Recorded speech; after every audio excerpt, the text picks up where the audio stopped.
Hola, buenas noches. Ya está listo el nuevo problema, esta vez con un circuito ferromagnético excitado con corriente alterna. Este problemita es con un núcleo ferromagnético que tiene tres ramas. Le hemos llamado rama A, rama B y rama C. En el problema te dan lo siguiente. Este núcleo está conformado por 80 láminas y es excitado por una corriente alterna de 120 voltios eficaz. La dimensión D es 50 milímetros. Vemos que todas las dimensiones acá están en función de D.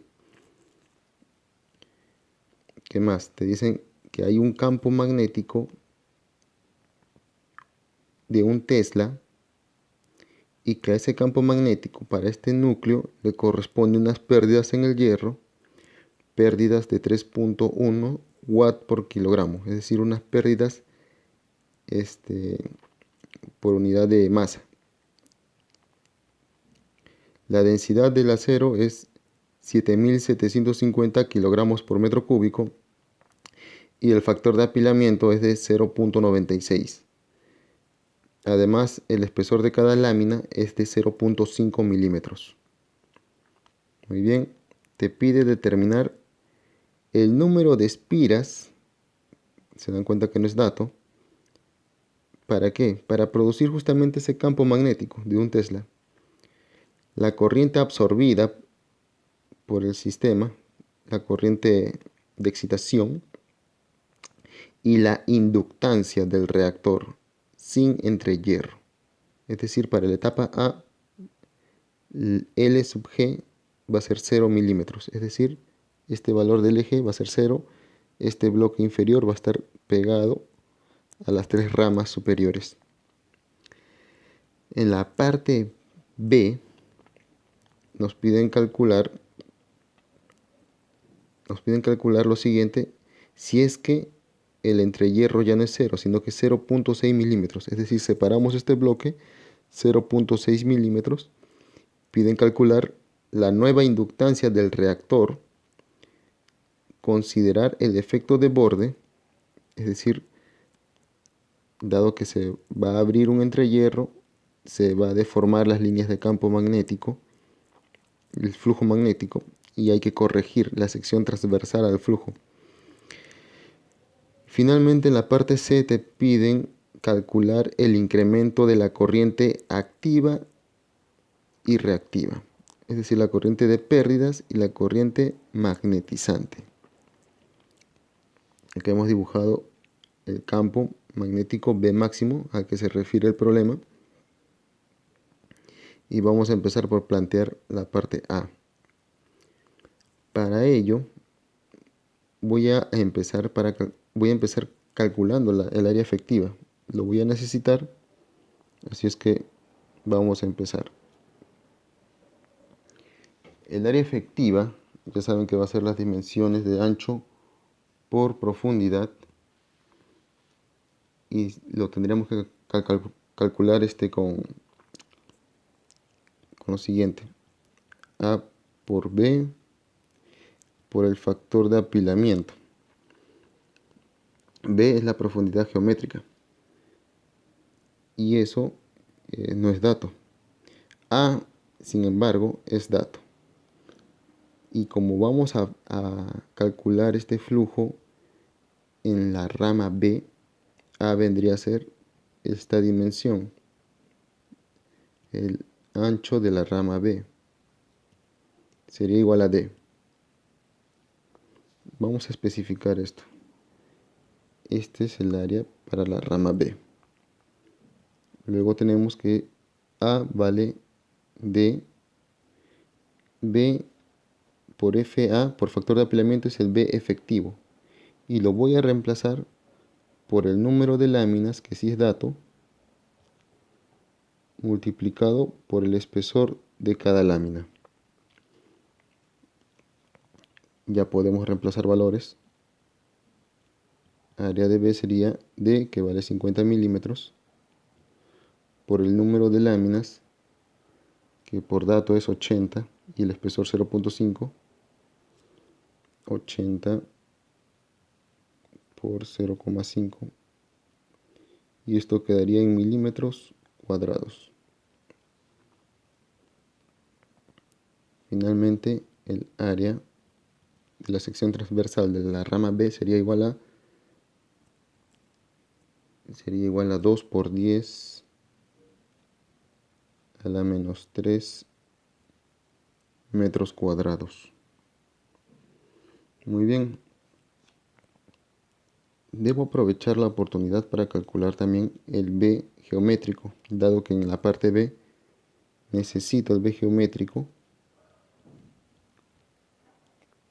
Necesito el B geométrico para el área de los entrehierros.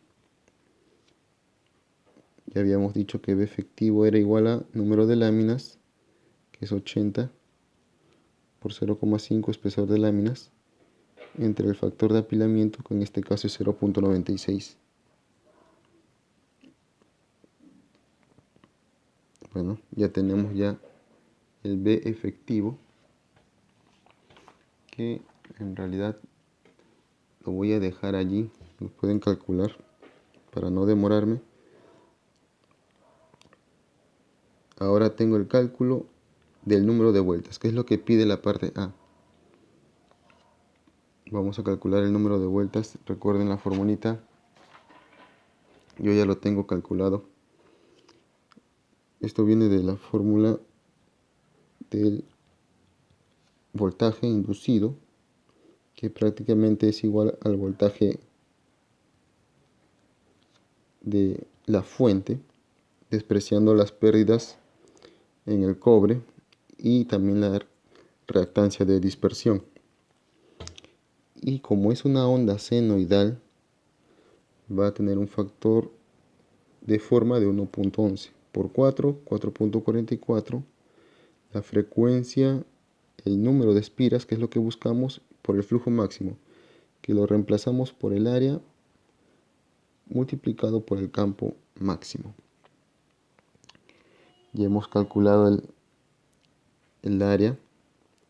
Vamos a despejar n. N va a ser igual a ¿qué? Al voltaje eficaz de la fuente entre 4.44, la frecuencia por el área de la rama B, y el flujo máximo que está pasando por la rama B. Podemos reemplazar valores. Voltaje eficaz, 120 voltios. 4,44 por frecuencia, si sabemos que tenemos 377 radianes por segundo, eso equivale a 60 Hz. Por el área ya la habíamos calculado, es 2 por 10 a la menos 3. Y finalmente por un Tesla, que es el campo máximo que pasa por la rama B. Desarrollando el cálculo, tenemos que n vale 225,2 vueltas. Entonces vamos a redondearlo y n va a ser igual a prácticamente 225 vueltas. Ya tenemos un primer valor que pide la parte A. También pide la corriente absorbida. Para ello vamos a recordar nuestro circuito equivalente. Recuerden, esto de forma fasorial sería aquí el voltaje de la fuente. Por aquí viene la corriente de excitación. Tenemos las componentes de pérdidas por la conductancia de pérdidas, y tenemos la corriente magnetizante, I sub m. Luego podemos decir que I0 o I de excitación en módulo va a ser igual a ¿quién? A la corriente de pérdidas al cuadrado más la corriente de excitación, la corriente magnetizante al cuadrado, y todo eso con raíz cuadrada. Por el momento, la corriente de magnetización no la puedo obtener tan fácil, así es que voy a usar el dato de las pérdidas activas para empezar calculando la corriente de pérdidas, que vendría a ser las pérdidas en el hierro por la masa del núcleo de hierro entre el voltaje eficaz, ¿no? Tenemos como dato que para un Tesla le corresponde 3,1 kilogramos por watt. Eso sale de una curva. Acá nos ahorramos la curva y ya nos dan eso. Entonces las pérdidas específicas, pérdidas por kilogramo, sale 3,1. Tengo ese dato, tengo el voltaje, me faltaría la masa del núcleo. Vamos a calcular la masa del núcleo y volvemos por acá. Cálculo del volumen y la masa del núcleo. El volumen, ¿cómo lo podemos calcular? Bueno, de la geometría tenemos las dimensiones. Todo esto valdría prácticamente, a ver, 3 veces d multiplicado por 5 veces d. Sabemos que el eje en esta parte vale 0. 5 veces d sobre 2. Y le restaríamos d medios multiplicado por 3d medios por 2. Sería de la siguiente manera.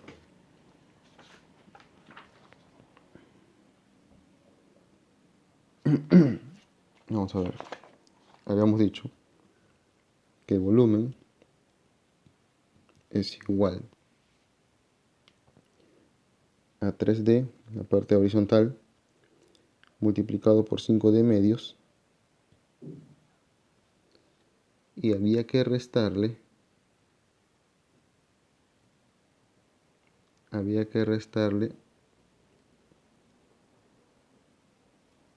la parte interna, ¿verdad? 3D por 5D medios menos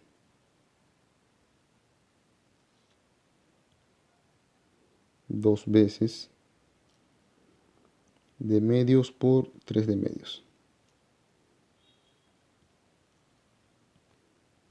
3D medios. Esto que igual a que 15 medios. Perdón, todavía falta más. Y esto hay que multiplicarle el B efectivo, ¿verdad? Ya, bueno, acá factorizamos d cuadrado. Aquí se cancela 2, 2. Te queda 15 medios menos 3 medios, 12 medios, 6 veces d cuadrado. 6 veces d cuadrado. Por b efectivo, que era, no recuerdo, pero ya teníamos el número de láminas multiplicado por el espesor y me evito tanto problema. D vale 50 milímetros, por lo tanto esto sería 6 por 50 al cuadrado por 80 láminas por 0,5. Todo está en milímetros, esperamos que esto resulte en milímetros cúbicos. Vamos a ver cuánto resulta. Esto sale en metros cúbicos, sale 600 por 10 a la menos 6 metros cúbicos. Y sabemos por dato que este hierro tiene una densidad de ¿cuánto? De 7750, perdón, kilogramos por metro cúbico. Bueno, ya queda fácil hallar la masa. Simplemente sería el volumen por la densidad del hierro. Reemplazando valores, ya lo pueden comprobar ustedes, sale 4,65 kilogramos. Y así ganamos un poco de tiempo. Muy bien, ya tengo la masa. Puedo retornar al cálculo de la corriente de pérdidas, dado que esta corriente de pérdidas va a ser igual a las pérdidas específicas, 3.1 watts por 4.65, que sería la masa del núcleo, sobre el voltaje eficaz, que es 120. Con ello obtengo corriente de pérdidas. Eso resulta 0,1201 amperios. Muy bien. Ahora vamos a buscar la corriente magnetizante. Para ello, vamos a volver a nuestra curva de magnetización. Sabemos que esta corriente alterna, esta fuente de tensión alterna, produce también una corriente alterna, no necesariamente senoidal porque se va a deformar por la curva de histéresis, pero hay un punto donde B es máximo. Entonces en ese punto voy a evaluar el H máximo. Planteo la ecuación, número de espiras, lo borré sin querer, número de espiras por corriente magnetizante máxima va a ser igual a la intensidad de campo magnético máxima por la longitud media. ¿De acuerdo? Ahora, primero hablemos de H máximo, que no lo tengo. L medio, en longitud media puede salir de la figura. El H máximo tengo que ir a calcularlo con la curva, que va a coincidir con la curva de magnetización cuando magnetizas en DC, ¿verdad? Porque es el punto máximo. Vamos a ir a la curva. Yo ya lo puse por acá. Tenemos que para un Tesla correspondería aproximadamente 150 amperios vuelta por metro. Vamos a ponerlo acá. Esto de aquí vale 150. Ahora el problema es L medio, o sea, longitud media. La longitud media va a salir de la siguiente manera, por simetría. Quiero que vean esto. Este bloque es simétrico respecto al eje central. Y si es que hago lo siguiente, lo parto en dos,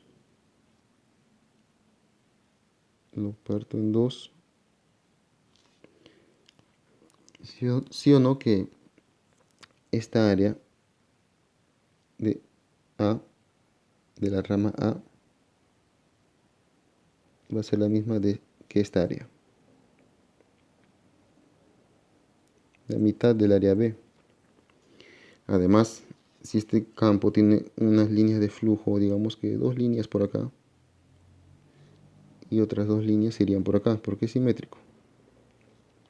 Esas dos líneas pasan por acá y pasan por acá. La rama C tiene el mismo área que la rama A, tiene el mismo número de líneas, es decir que el flujo entre el área es el mismo en ambos casos, en la rama A y la rama C. Y además pasa lo mismo en la rama B, en la mitad de la rama B.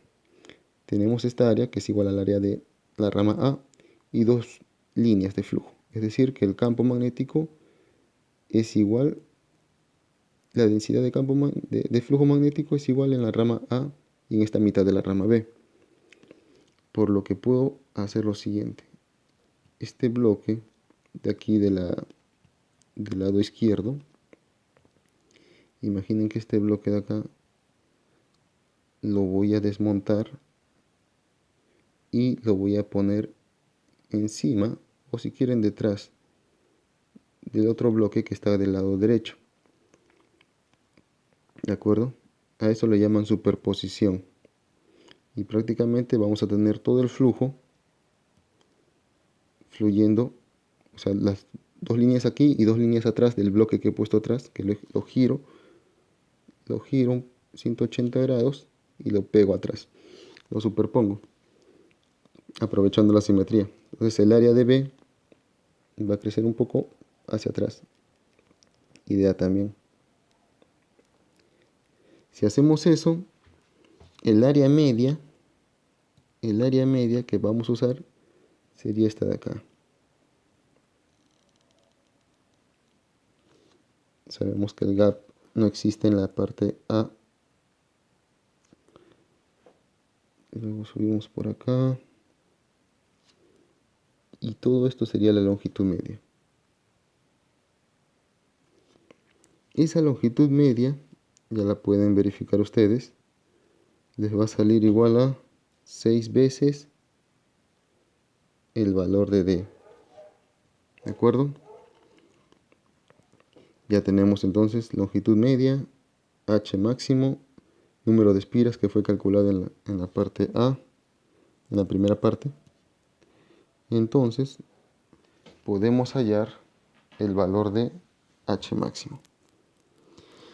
Muy bien, veamos. H magnético máximo va a ser igual aquí a la intensidad de campo máxima por 6 veces la longitud D, que es 50 por 10 a la menos 3, está en milímetros, lo paso a metros, y lo divido entre el número de espiras que hemos calculado, que es 225. Si hacen el cálculo, H magnético máximo va a ser igual a 0,2 amperios. Y si consideramos lo siguiente, despreciamos los armónicos de orden superior o consideramos que H magnético máximo es casi senoidal. Si fuera así, si es casi senoidal. Si es así, para simplificar el problema, el H magnético eficaz sería igual al H magnético máximo por 1 entre raíz de 2, ¿verdad? Porque es casi senoidal, Luego dividimos 0,2 entre raíz de 2 y vas a tener el valor de 1,1414 amperios. Muy bien, ya tenemos la corriente magnetizante. Puedes hallar la corriente eficaz de excitación. Ya habíamos dicho que es simplemente la corriente de pérdidas al cuadrado más la corriente magnetizante al cuadrado y todo eso raíz cuadrada. Haces esa evaluación y aquí vas a obtener que la corriente de excitación es igual a 0,1855 amperios. Eso es lo que estábamos buscando. Muy bien. Con eso hemos llegado a la mitad de la parte A. Nos falta la parte final de la pregunta A. Cálculo de la inductancia L. Pero ya tenemos todos los datos. Tenemos el número de espiras, Recuerden la fórmula, ¿verdad? Número de espiras por flujo máximo entre corriente de magnetización máxima. Esa es la corriente que se usa aquí. Flujo máximo es prácticamente un Tesla por el área, ¿verdad? Lo tenemos. Y corriente de magnetización que ya lo calculamos. Tenemos todo. Hay que reemplazar datos. N, 225 vueltas. Flujo máximo sería un Tesla por el área, que valía, ¿cuánto? 0.2 o era 2 por 10 a la menos 3. Déjenme verlo acá. Es 2 por 10 a la menos 3. 2 por 10 a la menos 3. Claro, este es el flujo en la rama B antes de que lo partiéramos en dos, ¿verdad? Pero igual hacemos la superposición y debe resultar el mismo flujo. Y la corriente magnetizante máxima había resultado 0.2. 0,2. Muy bien. 2 con 2 se va. 10 a la menos 4. 2.25 por 10 a la menos 2. Ya pues eso sale 0,0225. ¿O me estoy equivocando? 2, 2. Ah, perdón, esto sube como más 1, 10 a la menos 2 queda. 10 a la menos 2, 2.25. 2,25 henrios. Bueno, al fin. Y solamente hemos terminado la parte A. Vamos rápido hacia la parte B. En la parte B te dicen que ya tienes el entrehierro. Es decir, has separado el bloque inferior de las tres ramas superiores y ya tienes entrehierro de 0.6 milímetros. Calcular la nueva inductancia. Le he puesto inductancia y arriba super B, haciendo referencia a la parte B del problema. Muy bien, planteemos el circuito equivalente. Antes de plantear la superposición, sería la rama B, reluctancia de la rama B, aquí está, reluctancia de la rama B, reluctancia del gap o del entrehierro B en la rama B en serie con una reluctancia de la rama A. Recuerden que la rama A y la rama B y la rama C son iguales dimensiones. Entonces, como son iguales, están en paralelo y la resultante sería la mitad de esa reluctancia. En este caso voy a tomar reluctancia A sobre 2. Y lo mismo para la reluctancia del entrehierro. Reluctancia del entrehierro en la rama A entre 2. ¿De acuerdo? Lo pueden verificar.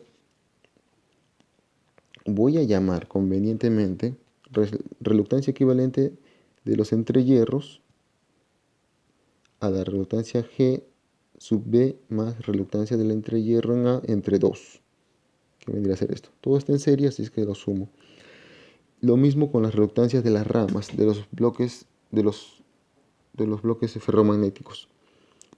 Reluctancia de B más reluctancia de A sobre 2. Y aquí viene,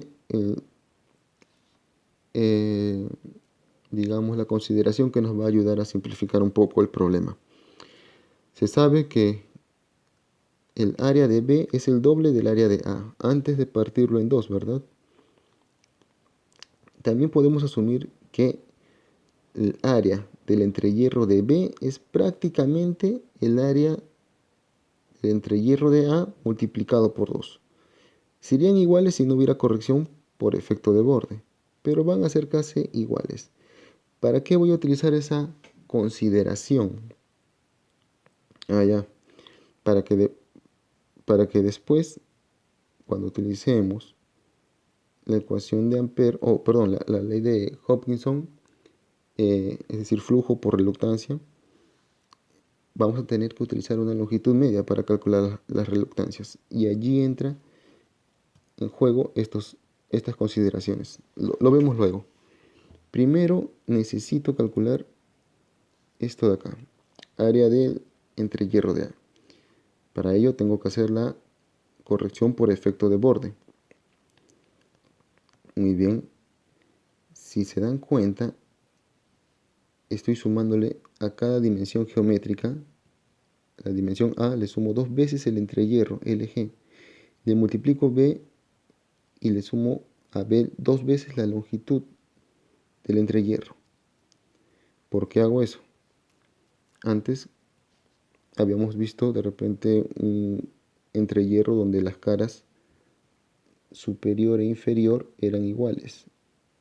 Acá no. Acá esta cara superior es diferente a la cara inferior. La cara inferior es mucho mayor. Entonces, ¿qué va a pasar? Que las líneas de flujo magnético que vienen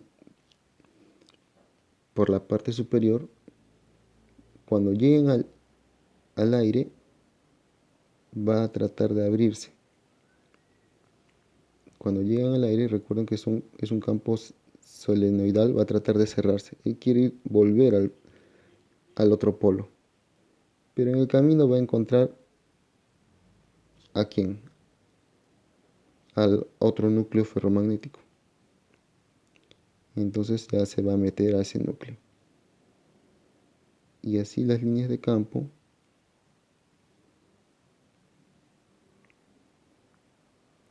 van a ir alineándose dentro de ese núcleo. Pero al hacer eso, ¿qué va a pasar? El área de la sección transversal va a ser mucho mayor. Esta área va a ser mucho mayor. Ya no va a ser la misma. Tiene que corregirse.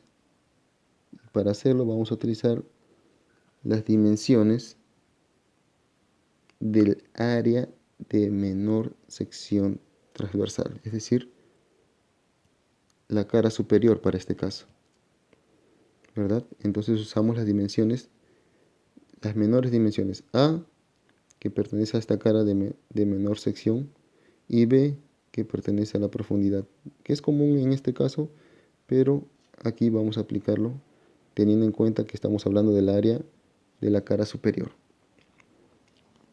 Bueno, habiendo hecho esa explicación de la corrección por efecto de borde, podemos reemplazar los datos. Claro que si no tengo B geométrico, puedo utilizar el B efectivo sobre el factor de apilamiento.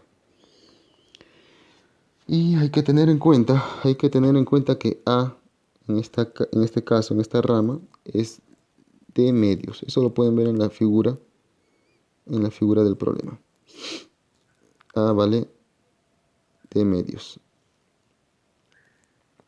Bueno, reemplazando valores, podemos calcular el área.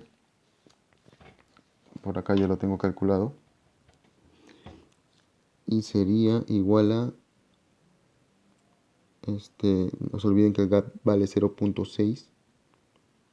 Y estamos hablando de 1,1231 metros cuadrados. Perdón, por 10 a la menos 3 metros cuadrados. Muy bien. ¿Eso tiene sentido? Sí, es casi la mitad del área de la rama B. El área de la rama B vale 2 por 10 a la menos 3. El área de la rama A valdría la mitad 1 y este es un poco mayor que 1, 1.1. Bueno, ahora necesitamos calcular la reluctancia equivalente. ¿Recuerdan? Habíamos hablado de reluctancia equivalente, la reluctancia de la rama B más un medio de la rama A. ¿De acuerdo? También podemos usar lo que hicimos acá, superposición. Sería la longitud media, esta longitud media, y tenemos entre la permeabilidad magnética de las ramas B, o esta rama ficticia, que queda de partir en dos el núcleo, y el área, bueno, el área sería 2 veces el área de la sección A, o igual al área de la sección B, antes de partirla en dos. Veamos. Longitud media, permeabilidad magnética, que vendría a ser ¿quién? No sería igual al campo magnético entre la intensidad de campo, que ya lo hallamos, un Tesla sobre 150. Y también tenemos el área, habíamos dicho, de la sección B o dos veces el área de la sección A o de la sección transversal de A. No se olviden que es área efectiva. Entonces, L medios, bueno, perdón, longitud media vale 6 veces D. 6 veces D, que es 50 milímetros por 10 a la menos 3. B, un Tesla sobre 150, que es el H, por 2, por el área de la sección A, que es la mitad de la sección B, es 1 por 10 a la menos 3. Eso debe resultarles a la reluctancia de 22.500 1 sobre Henrios. Esas son las unidades. Bien, ahora vayamos a calcular la reluctancia equivalente del entrehierro. Ya me duele el cuello. Este problema es muy extenso. ¿Cómo era esto? Longitud del entrehierro, ¿de acuerdo? Longitud del entrehierro entre la permeabilidad magnética del aire multiplicado por el área del entrehierro en la sección A. A ver, en realidad, si vemos con cuidado la figura, hay dos entrehierros, ¿de acuerdo? Entonces sería la permeabilidad del aire, si está bien, la longitud LG, está bien, y tenemos acá que es el área sería dos veces el área de A, ¿de acuerdo? Pero como están en serie, es decir, acá sería, para uno de ellos sería dos veces el área de A, ¿verdad? Pero como están en serie, los vas a sumar y son idénticos, va a ser multiplicado por 2 y el 2 se va a cancelar, ¿de acuerdo?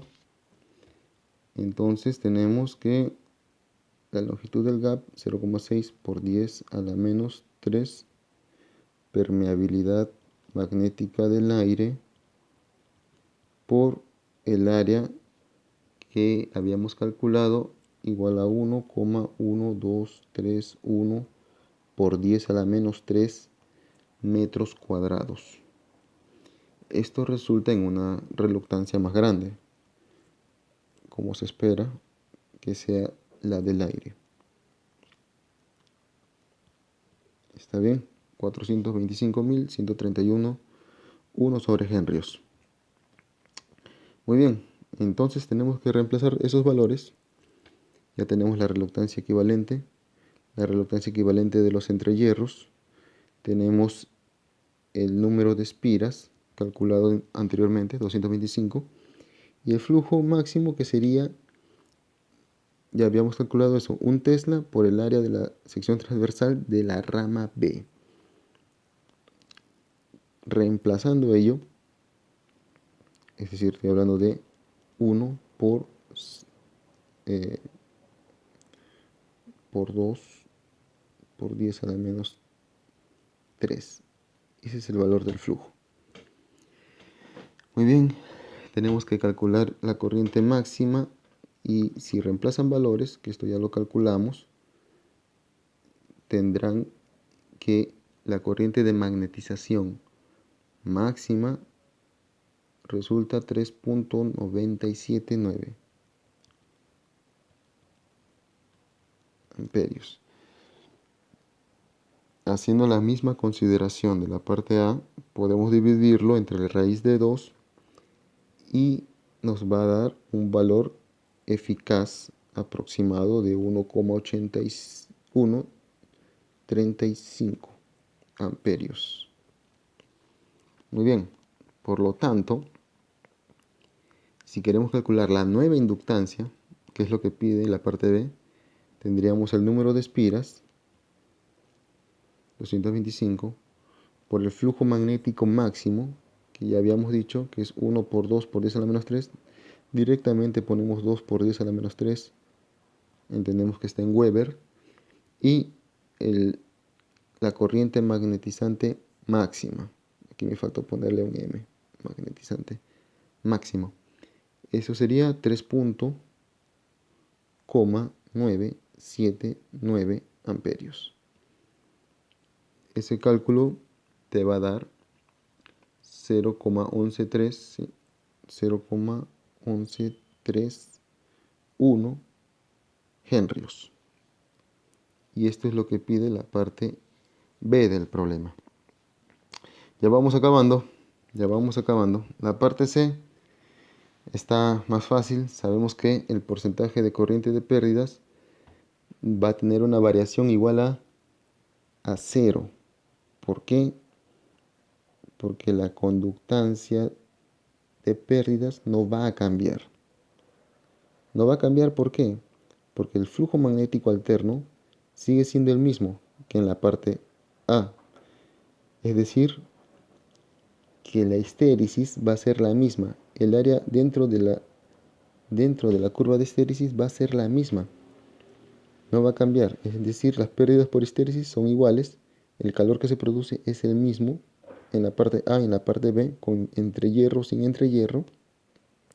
Y además, las corrientes parásitas inducidas justamente por estos cambios de corriente o cambios de flujo, perdón, van a ser las mismas, porque es el mismo núcleo ferromagnético con las mismas dimensiones. Por lo tanto, las pérdidas van a ser las mismas y la variación de corriente va a ser 0. La corriente de pérdidas. Lo que no pasa con la corriente magnetizante, pues para mantener ese campo magnético, en la parte B, al aumentar la reluctancia, va a aumentar la corriente magnética. ¿Y eso por qué sucede? Por una cuestión de secuencia de eventos. En un circuito AC, y esto es tal vez la parte más importante del problema, la parte teórica, en un circuito magnético, es un circuito magnético excitado con AC. ¿Qué es lo que sucede primero? Bueno, vas a poner un voltaje alterno. Esto va a producir un flujo magnético alterno. Como ese flujo magnético induce en la bobina una tensión inducida, y esa tensión inducida va a generar una fuerza magnetomotriz. Y como consecuencia de todo ello, vas a obtener una corriente de excitación. Esa es la secuencia de eventos en un circuito AC. Es decir, que esta corriente en valor eficaz la vas a calcular como ¿quién? Como el flujo por la reluctancia entre el número de espiras. ¿De acuerdo? Esto se cumple para un circuito AC. Si fuera un circuito con excitación DC, la historia es diferente. La corriente no viene a ser una consecuencia, sino el flujo con circuitos excitados por AC. Bueno, pero esa es una nota.